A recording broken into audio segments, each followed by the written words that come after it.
Assalamualaikum class, this is Mohammad Hashim Zia and you guys are watching Netflix by Hashim Zia. भाई आज की इस special session के अंदर we will be discussing the merit list of NET university. क्या स्क्रूटिंग का process होता है, जिन बच्चों का मार्क्स कम आए हैं तो बेटा स्क्रूटिंग का क्या प्रोसेस होता है मैं उसको भी गाइड कर रहा हूँ। गैप ईयर लेने वालों का किस तरीके से मार्क्स होते हैं, किस तरीके से हिफ्स वालों को मार्क्स मिलते हैं, किस तरीके से फील्ड की सिलेक्शन करनी है, और इस वक्त जो एनईटी का रिजल्ट आया तो ओवरऑल किस तरीके का रिजल्ट आया है। बाय द वे इस वक्त एनईटी के अंदर सबसे हाईएस्ट नंबर जो आए हैं बेटा वो मेरे स्टूडेंट सिराजुल हक के आए हुए हैं। इसके अलावा एनईटी के अंदर इस वक्त हाईएस्ट किसी और का स्कोर नहीं आया हुआ। हाईएस्ट स्कोर सेकंड राउंड के अंदर 96 का है। उनके साथ इसको मैंने अपने यूट्यूब के ऊपर भी पोस्ट करा हुआ है, आप उसको लाजमी तौर पे व्यू आउट करिएगा। इस बच्चे के किस सेक्शन में कितने नंबर थे आपको आइडिया हो जाएगा। तो पहले नंबर के ऊपर तो भाई मैंने कल की तारीख के अंदर एक वीडियो डिजाइन करी थी, जो मेरी लास्ट वीडियो थी उसके अंदर मैंने कंप्लीट डिस्क्रिप्शन के अंदर कंप्लीट एक एक बात आपको समझाई हुई है कि एनईटी की मेरिट लिस्ट कैसे बनेगी। आपका जो भी अभी मेरिट आया तो अपने काइंडली मेरिट को कैलकुलेट करें, और वो तमाम बच्चे जिनके नंबर कम आए या उनको महसूस होता है कि उनके नंबर वाकई में कम है और वो रीचेकिंग करवाना चाहते हैं तो बेटा एनईटी के अंदर आप स्क्रूटनिंग करवा सकते हो, आप बिल्कुल रीचेकिंग अपना पेपर करवा सकते हो। उसका तरीकेकार क्या होता है मैं उसको भी आपको गाइड कर देता हूं। मगर एक चीज ध्यान में रखिएगा कि भाई ये जो लास्ट 4 इयर्स की मेरिट लिस्ट है ये बहुत इंपॉर्टेंट है। इसका आपने काम क्या करना है भाई, सिंपल तरीके से जो लास्ट 4 इयर्स की मेरिट लिस्ट है ना भाई, इसके मुताबिक आपने अपना मेरिट देखना है। किस तरीके से कि भाई 50% आपके इंटरमीडिएट के मार्क्स या ए लेवल्स के मार्क्स काउंट होंगे, प्लस के साइन के बाद 50% आपके टेस्ट के मार्क्स काउंट होंगे। मैंने लास्ट वीडियो में बहुत डिटेल में तमाम बातें आप लोगों को गाइड करी हुई है कि आपने मेरिट किस तरीके से कैलकुलेट करना है। और जब आपका मेरिट नंबर आ जाएगा, जब आपका मेरिट स्कोर आ जाएगा, तो फिर आपने इस लिस्ट के मुताबिक देखना है कि आपको कौन कौन सी फील्ड मिल सकती है। मैंने लास्ट वीडियो में बहुत डिटेल में बताया था कि भाई data sciences, artificial intelligence, cyber security को मर्ज कर दिया बीसीआईटी के अंदर। एक साल आप पहले कंप्यूटर की बेसिक्स पढ़ोगे एंड देन स्पेशलाइजेशन आप डेटा साइंसेज के अंदर, आर्टिफिशियल इंटेलिजेंस के अंदर, साइबर सिक्योरिटी के अंदर, गेमिंग एंड एनिमेशन में कर सकते हो, कोई मसले की बात नहीं है इसके अंदर। दूसरे नंबर के ऊपर एक चीज बेटा अपने जहन में रखिएगा, जो भी आपका मेरिट स्कोर आएगा उसके बाद एनईटी की मेरिट लिस्ट मैंने अगेन एडमिशन शेड्यूल कल की वीडियो के अंदर आपसे कंप्लीटली शेयर किया था, उसको लाजमी चेक कर लीजिएगा। एडमिशन शेड्यूल के मुताबिक आपने कौन कौन से डॉक्यूमेंट्स को रेडी करना है। एनईटी की ऑफिशियल मेरिट लिस्ट आएगी I guess 19th of July को, तो उसके मुताबिक आपको इंटरव्यू के लिए जाना होगा। इंटरव्यू में जाके आप फील्ड को सेलेक्ट कर सकते हैं। तो अभी आपकी रिस्पॉन्सिबिलिटी क्या है, अभी आपकी रिस्पॉन्सिबिलिटी ये है कि आप सिंपल तरीके से जो भी आपका मेरिट स्कोर फॉर्म हो रहा है, याद रखिएगा मेरिट स्कोर आपको कैसे पता चलेगा, 50% ऑफ योर इंटरमीडिएट। अगर आपका सेकंड ईयर कंप्लीट हो चुका है तो आपके कंप्लीट इंटर के मार्क्स काउंट होंगे। अगर आपका ए लेवल्स कंप्लीट हो चुका है तो ए लेवल्स की इक्विवेलेंसी काउंट होगी, अदरवाइज ओ लेवल्स की काउंट होगी।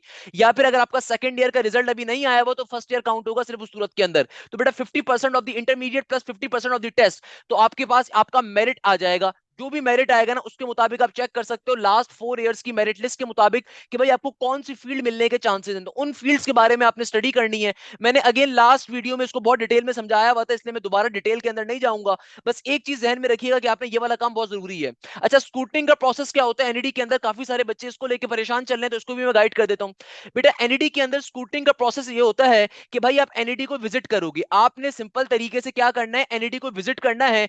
मैंने आज सुबह ही कंफर्म करा है एनईडी से, तो उन्होंने कहा है कि भाई एनईडी को विजिट करना है। एनईडी को विजिट करने के बाद सिंपल तरीके से एनईडी के अंदर जो बैंक्स मौजूद हैं, आप हबीब मेट्रो या फिर नेशनल बैंक, वहां पे एनईडी के बाहर ही जो बैंक मौजूद है आप बैंक में जाओगे, उनसे आप फीस वाउचर तलब करोगे। तो स्कूटनिंग की जो भी फीस वो आपको बताएंगे, आपने उस पर्टिकुलर फीस को वहां पे फिल आउट करना है। एक एप्लीकेशन को आपने लिखना होगा, उस एप्लीकेशन के अंदर आपका जो भी एडमिट कार्ड है, यानी कि आप जिस भी राउंड की स्कूटनिंग करवाना चाह रहे हो, जिसको आप रीचेक करवाना चाह रहे हो, उस एप्लीकेशन के अंदर अपना नाम, अपना बेफॉर्म नंबर, सीएनआईसी नंबर उसको डालोगे, अपना एनईडी का एडमिट कार्ड नंबर डालोगे और अपने एडमिट कार्ड की एक फोटोकॉपी करवाओगे और साथ उस एप्लीकेशन के स्टेपल कर दोगे along with the fees voucher जो आपने बैंक में पे करा होगा, और वो एनईडी के एडमिन ऑफिस के अंदर जाके सबमिट करवाया जाएगा।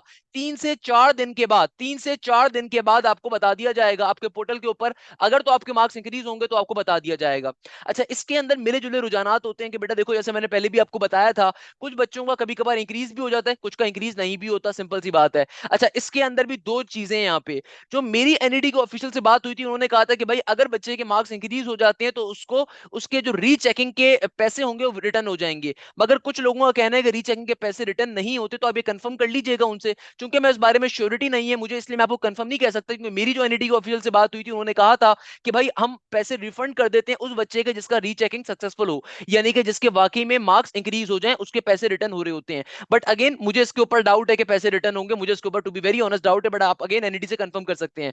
तो बेटा स्कूटनिंग का प्रोसेस क्या है दोबारा समझ लीजिए कि आपने सिंपल तरीके से एनईटी विजिट करना है, जितनी जल्दी एनईटी विजिट कर सकते हैं उतना बेहतर है। आपके पास एनईटी के जो टाइमिंग होती है भाई, ऑफिशियल टाइमिंग सुबह 8:30 बजे से लेके शाम 4:30 बजे तक के होते हैं हर गवर्नमेंट ऑफिस के। तो उसी तरीके से एनईटी की भी यही टाइमिंग है, मंडे टू फ्राइडे सुबह 8:30 से 4:30, इसके दरमियान आप एनईटी विजिट करेंगे। एनईटी विजिट करने के बाद एनईटी के बाहर जो बैंक मौजूद है, हबीब मेट्रो का बैंक है और नेशनल बैंक है, वहां जाने के बाद उनसे आप फीस वाउचर को तलब करेंगे। उस फीस वाउचर के अंदर उनसे आप फीस पूछेंगे कितनी फीस है स्कूटनिंग की, जो वो फीस वो बताएंगे आपको उस फीस के मुताबिक, यूजुअली 2000 रुपीज फीस होती है चारों सब्जेक्ट की स्कूटनिंग करवाने की। तो उस फीस को आप पे करेंगे एनईटी के बैंक के अंदर। उसके बाद आप एक साफ पेपर के ऊपर एक एप्लीकेशन लिखेंगे, जिस एप्लीकेशन में आपने सिर्फ 4-5 लाइनें लिखनी है, अपना नाम लिखना है, अपना रोल नंबर लिखना है जो एडमिट कार्ड नंबर था आपका, और जिस राउंड की आप स्कूटनिंग करवा रहे हैं उसको लिखेंगे। जाहिर सी बात है राउंड 2 की सिर्फ करवा सकते हैं, और राउंड 2 का जो एडमिट कार्ड होगा वो साथ में फोटोकॉपी के साथ आपने इन तीनों चीजों को सबमिट करवाना होगा एनईडी के एडमिन ऑफिस के अंदर, जिसका नाम व्हाइट हाउस होता है। एनईडी के अंदर जो एडमिन ऑफिस है उसका नाम व्हाइट हाउस है, तो आप वहां जाके सबमिट करवाएंगे। क्या क्या चीजें सबमिट करवाओगे बेटा, एक एप्लीकेशन को सबमिट करवाओगे, लिखने के बाद उस एप्लीकेशन में कोई आपने रामलीला नहीं लिखनी, सिंपल एप्लीकेशन लिखनी है। आपको लगता है जहां पे आपके मार्क्स कटे हैं उसको प्रॉपर्ली डिफाइन कर दो। बहुत सारे बच्चों का इशू है कि सर कंप्यूटर के अंदर मेरे मार्क्स कम आए, तो आप बिल्कुल कंप्यूटर को आप डिफाइन कर सकते हो कि भाई कंप्यूटर में अगर आपके नंबर कम है तो आप एक प्रॉपर एप्लीकेशन एनईडी के डीन ऑफ मैकेनिकल को भी जाके दे सकते हो, डॉक्टर आमिर इकबाल साहब बहुत नफीस इंसान है, तो वो आपकी बिल्कुल बात सुनेंगे अगर आपको लगता है कि वाकई एनईडी के अंदर किसी सब्जेक्ट में आपके नंबर कम है, सही है ना। इसके अलावा जो भी आपकी बैंक की फीस होगी, जो भी आपकी पर्टिकुलरली फीस वाउचर था जो आपने सबमिट करवाई थी फीस, उसकी उसकी एक कॉपी जो होगी ना वो बेटा वो एप्लीकेशन के साथ लगेगी। इसके अलावा आपका एडमिट कार्ड इस एप्लीकेशन के साथ लगेगा, यानी कि एक एप्लीकेशन लगेगी, एक एडमिट कार्ड लगेगा और एक फीस वाउचर लगेगा जो आपने सबमिट करवाया होगा। इन तीनों चीजों को आपने एडमिन ऑफिस में जाके सबमिट करवा देना है। 3 to 4 डेज के अंदर आपके पास पर्टिकुलरली अगर तो आपका रिजल्ट ऊपर नीचे होगा तो अपडेट कर दिया जाएगा। यूजुअली मार्क्स कम नहीं होते, मार्क्स इंक्रीज हो जाते हैं। अगर तो आपकी किस्मत अच्छी होगी तो आप दुआएं मांग सकते हो, आपके मार्क्स इंक्रीज हो जाएंगे। मगर देखो स्कूटनिंग जिंदगी के अंदर बेटा इसलिए करवानी चाहिए कि अगर आपको लगता है कि वाकई में आपके साथ नाइंसाफी है, या अगर आपको लगता है कि भाई आपके मार्क्स आप डिजर्व करते हैं, ज्यादा नंबर आपके नहीं आए किसी वजह से, तो आप बिल्कुल जो है ना स्कूटनिंग के प्रोसीजर पे जा सकते हो और जाके आप बिल्कुल एनईडी में एप्लीकेशन सबमिट करवा सकते हो, कोई मसले की बात नहीं है इसमें। अगर आपको लगता है कि भाई ताकि जिंदगी भर आपको गिल्ट ना हो, देखो 2000 रुपए 1000 रुपए बड़ी अमाउंट नहीं होती। मैं ये इस पर्सपेक्टिव से नहीं कहता कि यार आप लाजमी करवाओ, मैं इसलिए इस पर्सपेक्टिव से कहता हूं कि भाई जाके जिंदगी भर एक बच्चे को गिल्ट ना रहे। आप अपने आप से जिंदगी भर सवाल ना करो कि यार मैंने स्कूटनिंग करवा सकता था, पैसे जमा कर देता तो हो सकता है नंबर इंक्रीज हो जाते, तो ये गिल्ट नहीं होना चाहिए। आप अपनी तरफ से पूरी ट्राई करो। अगर तो आपको लगता है कि भाई कोई इशू है तो आप बिल्कुल उसको रीचेकिंग के ऊपर जाओ। अच्छा, दूसरे नंबर के ऊपर जो बच्चे गैप ईयर के स्टूडेंट्स होते हैं, तो याद रखिएगा बेटा गैप ईयर के बच्चों के 10 नंबर कम होते हैं। यानी कि अगर आपने कभी भी गैप ईयर लिया है ना, तो आपके इंटर के जो टोटल मार्क्स होंगे उनसे उनसे आपके 10 नंबर कम होंगे। यानी कि वो तमाम बच्चे जो गैप ईयर के स्टूडेंट हैं उनको ये बात जहन में रखनी पड़ेगी कि जो भी गैप ईयर का स्टूडेंट होता है उनके इंटर के मार्क्स में से 10 नंबर यानी कि अराउंड 0.91% आपकी कम होगी। फॉर एग्जाम्पल किसी बच्चे की पहले ए लेवल्स की इक्विवेलेंसी 82 थी, अगर उसने एक साल का गैप लिया है किसी भी वजह से, इंप्रूवमेंट की वजह से, किसी भी वजह से, तो भाई उसकी अब जो न्यू ए लेवल्स की इक्विवेलेंसी होगी वो 81 होगी, तकरीबन 81 अपने जहन में लेके चलो, एनईडी खुद ही तो सही कर देगा, सही है ना।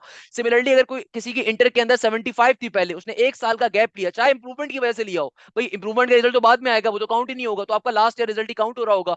तो बेटा आपकी जो अब न्यू परसेंटेज होगी वो 74 के अराउंड होगी, तो आपका 1% वहां पे कट हो रहा होता है। इसके अलावा बेटा हुफाज इकराम का मैंने कल की वीडियो में भी आपको बताया था कि जो हुफाज होते हैं, हाफिज कुरान होते हैं, जिन्होंने फॉर्म फिल करते हुए लिखा और टिक किया होता है कि भाई वो हाफिज हैं, उनका प्रॉपर टेस्ट होता है। भाई उनका प्रॉपर टेस्ट होता है, मैं अगेन आपको बता रहा हूँ, प्रॉपर एनईडी की जो इस्लामियात के टीचर्स होती हैं 3 से 4 पैनल उनके होते हैं, वो बैठे हुए होते हैं, वो आपसे कुरान मजीद की मुख्तलिफ आयात पूछेंगे। अगर तो वो 2 मिनट में पहचान लिया जाता है, 2 मिनट में पहचान लिया जाता है कौन बच्चा सच बोल रहा है कौन झूठ बोल रहा है। तो आपको या तो 20 नंबर पूरे मिलते हैं या फिर आपको अंडा मिलता है, सिंपल सी बात है। और वो 20 नंबर आपके इंटर के मार्क्स में ऐड होंगे, आपके टेस्ट के मार्क्स में ऐड नहीं होंगे, 20 नंबर ऐड होंगे। इसका मतलब तकरीबन आपकी 1% इंक्रीज होती है। आप इसको प्रोस्पेक्टस में भी चेक कर सकते हैं, तकरीबन 1.1-1.2% इंक्रीज सिर्फ होती है इंटर की। यानी कि लेट सपोज किसी बच्चे की अगर पहले 81 थी तो उसकी 82 हो जाएगी।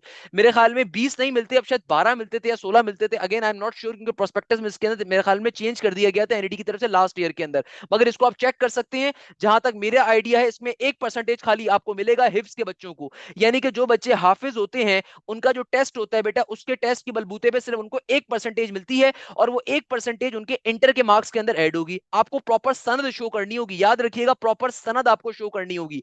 आपकी जो प्रॉपर सनद होगी वो एनईडी को सबमिट करवानी होगी। 20 marks will be added in intermediate marks. मेरे ख्याल में 20 मार्क्स ही आपको मिलेंगे, तकरीबन 2% या 2.5% ये बनता है। तो इतने मार्क्स आपको मिल रहे होंगे, if I am not wrong. Again prospectus में इसको चेक कर लीजिएगा, हाफिज किराम का जो कॉलम होगा उसमें लिखी भी होगी बात कितने नंबर एडिशनल मिल रहे होंगे। जो बच्चे हाफिज होंगे वो टेस्ट क्लियर करेंगे तो उनको 2% तकरीबन मिल रही होगी, तकरीबन 2%, 1.5% मिल रही होगी। इसके अलावा फील्ड सिलेक्शन के बारे में मैं आपको लास्ट में ऑलरेडी बता चुका हूं कि देखो अगर आपका मेरिट 60 भी आया है, आपका मेरिट 70 भी आया है, आपको परेशान होने की जरूरत नहीं है। आप देख सकते हो कि भाई लास्ट ईयर 60 के ऊपर भी फील्ड्स मौजूद थी, 70 के ऊपर भी फील्ड्स मौजूद थी, 59 के ऊपर भी फील्ड्स मौजूद थी। तो आपने थोड़ा पेशेंस रखना है, और हो सके तो बेटा अगर आपकी परसेंटेज काफी कम बन रही है, आपका मेरिट काफी कम बन रहा है, तो हो सकता है तो मैं आपको मशवरा दूंगा कि दाऊद की और कराची यूनिवर्सिटी की तैयारी करना स्टार्ट कर दीजिए लाजमी तौर के ऊपर। मैंने तमाम डिपार्टमेंट्स की सीट्स के ऊपर बहुत डिटेल में वीडियो बनाई हुई है, 2024 की, डिस्क्रिप्शन में उसका लिंक मौजूद है, कि जिसके अंदर मैंने बहुत डिटेल में समझाया था कि किस तरीके से एनईडी के किस डिपार्टमेंट में कितनी सीट्स हैं, प्री मेडिकल के बच्चे की सीट कितनी है, प्री इंजीनियरिंग की सीट कितनी है, सक्कर बोर्ड की सीट कितनी है, नवाब शाह बोर्ड की सीट कितनी है, जियाउद्दीन बोर्ड की सीट कितनी है, आपके पास कराची बोर्ड के बच्चे की सीट कितनी है, ए लेवल की सीट कितनी है। तो मैंने इस वीडियो को बहुत डिटेल में ऑलरेडी बनाया हुआ है, इसको लाजमी तौर पे देख लें। अगर तो आप इंटीरियर सिंध के किसी भी बोर्ड से बिलोंग करते हैं, या आप ए लेवल से बिलोंग करते हैं, या फिर अगर आप फेडरल से बिलोंग करते हैं, तो याद रखिएगा आपका मेरिट अगर 80 प्लस होगा तो आपको कोई भी ढंग की फील्ड मिल रही होगी 80 प्लस। और कंप्यूटर वगैरह के लिए 84 85 प्लस होना चाहिए, पहले बता रहा हूं। अगर इतना नहीं है तो बेटा साथ साथ दूसरी जो है ना यूनिवर्सिटीज को भी देखना स्टार्ट करो, मगर हिम्मत नहीं हारनी, हिम्मत नहीं हारनी। जो तो बेटा देखो जब मेरिट लिस्ट आएगी तो उसमें साफ तौर के ऊपर लिखा हुआ होगा कि आपको पर्टिकुलरली कौन कौन सी फील्ड्स के अंदर इंटरव्यू आपका होगा, किस दिन आपका इंटरव्यू होगा, तो उससे काफी सारी बातें क्लियर हो रही होंगी। तो भाई फर्स्ट मेरिट लिस्ट में अगर आपका नाम होगा तो इसका मतलब है कि आपको कोई ना कोई फील्ड तो मिल ही जाएगी, सही है ना। टॉप पे अगर आपका नाम होगा तो जाहिर सी बात है अच्छी फील्ड मिलेगी, और अगर आपका नीचे की जाने नाम होगा तो जाहिर सी बात है ऊपर वाले बच्चे अगर फील्ड्स को लेफ्ट आउट कर रहे होंगे तो फिर आपके नाम आते जाएंगे। फिर सेकंड मेरिट लिस्ट आती है, फिर थर्ड मेरिट लिस्ट आती है, एंड सो ऑन। याद रखिएगा अगर आपका नाम पहली मेरिट लिस्ट में नहीं आ रहा तो इसका मतलब ये कि बेटा साथ साथ दूसरी यूनिवर्सिटीज को भी टारगेट करना स्टार्ट कर दो। अगर आपका एनईडी का मेरिट स्कोर कम है तो भाई आप सिंपल इस पर्टिकुलर इसको देख सकते हो। लास्ट 4 इयर्स का मेरिट मैंने यहाँ पे प्रॉपर्ली डिफाइन करा भाई, मैंने ही बैठ के बनाई थी। डिफरेंट इंस्टीट्यूट इसको बैठ के छाप रहे होते हैं बेटा, ये मैंने ही बैठ के पूरी की पूरी लिस्ट डिजाइन करी हुई है। तो भाई इसको आप अंदाजे के लिए आप अपने जहन में रख सकते हो कि भाई कंप्यूटेशनल फाइनेंस का कितना है, केमिकल इंजीनियरिंग का कितना है, एंड सो ऑन। मगर इस जहन में रखिएगा कि बेटा ये सिर्फ और सिर्फ आपके पास प्री इंजीनियरिंग के कराची बोर्ड के बच्चों की लिस्ट है। जितने भी इंटीरियर सिंध के बोर्ड्स के बच्चे होते हैं बेटा उनका जो मेरिट होता है वो हमेशा ज्यादा होता है, क्योंकि उनकी सीट्स बहुत कम है। दूसरे नंबर के ऊपर जो प्री मेडिकल का बच्चा होता है ना बेटा, ये उसके लिए भी लिस्ट नहीं है, क्योंकि प्री मेडिकल के ऊपर बायोमेडिकल इंजीनियरिंग 80 प्लस पे क्लोज होती है, और प्री मेडिकल के अंदर अब सीएस वगैरह की फील्ड्स भी आ गई है, तो चांसेस हैं कि इस दफा प्री मेडिकल के ऊपर सीएस की फील्ड्स भी 80 प्लस पे क्लोज हो रही होंगी, या 79, बहुत तीर मार के मुझे, वरना मुझे नहीं लगता 80 के ऊपर ही कम से कम जा रही होंगी। तो ये चीज जहन में रखिएगा। अपने जहन में बस एक टारगेट रखो कि यार अगर आपका मेरिट 80 प्लस है ना, और आपको अगर सीएस वगैरह में जाना है तो आपके चांसेस हैं, और अगर 80 बिलो है ना तो रेगुलर पे तो चांस नहीं है, सेल्फ फाइनेंस स्पॉन्सर के ऊपर चांसेस हो सकते हैं। सेल्फ फाइनेंस स्पॉन्सर पे फिर चांसेस होंगे कि अगर आपका 70 प्लस का मेरिट है तो सेल्फ फाइनेंस स्पॉन्सर पे आपके चांसेस होंगे, आप सेल्फ फाइनेंस स्पॉन्सर को पे कर सकते हो, आपके पास अभी टाइम अवेलेबल है। अच्छा, सेकंड नंबर के ऊपर 60s के अंदर बेटा स्पॉन्सर पे भी सीएस नहीं मिलेगी, इतनी मैं आपको गारंटी दे देता हूं, 60s के अंदर स्पॉन्सर पे भी सीएस नहीं मिल सकती। तो अगर 70 प्लस का आपका मेरिट है, आप किसी भी बोर्ड से बिलोंग करते हो, 70 प्लस का अगर मेरिट है तो चांसेस हैं कि आपको सेल्फ के ऊपर सीएस या आपको स्पॉन्सर के ऊपर सीएस मिल जाए। 60 प्लस के ऊपर बाकी दूसरी इंजीनियरिंग फील्ड्स आपको मिल रही होंगी स्पॉन्सर के ऊपर या सेल्फ के ऊपर, मगर चांसेस कम है कि आपको सीएस मिले, क्योंकि सीएस में हर एक को जाने का शौक होता है। बाकी मैंने कल की वीडियो में बहुत डिटेल में बताया था कि भाई कोई भी फील्ड सेलेक्ट करनी है उसके बारे में डिटेल में पढ़ना स्टार्ट करो, चाहे वो सिविल इंजीनियरिंग है, चाहे वो टेक्सटाइल है, चाहे वो कंप्यूटर इंजीनियरिंग है, चाहे वो कोई भी फील्ड है। इसके अलावा बेटा अगर आपका मेरिट कम है तो लाजमी तौर पर दूसरी यूनिवर्सिटीज को टारगेट करो। आई के टेस्ट अभी रहते हैं, एनईडी से एफिलिएटेड एक यूनिवर्सिटी है, इंडस्ट्रियल इलेक्ट्रॉनिक्स की अच्छी यूनिवर्सिटी है। इसके अलावा दाऊद यूनिवर्सिटी है, कराची यूनिवर्सिटी है, तो उसके लिए लाजमी तौर पर तैयारी करना स्टार्ट कर दो। न्यू बैच मेरा भी दाऊद का और कराची यूनिवर्सिटी का 12 जुलाई से स्टार्ट हो रहा है, उसको भी ज्वाइन अप कर सकते हो। मैंने बाकी आई गेस सारी बातों को यहाँ पे डिटेल में डिफाइन कर दिया जो मेरे जहन में थी। तो आई होप कि यहाँ तक की बात तमाम बच्चों को क्लियर होगी। तो यहीं पे इस वीडियो को एंड करते हैं, तो उम्मीद के साथ कि आप जाएं जैसे खैरियत होंगे, मुझे बहुत सारी दुआओं में याद रखिएगा।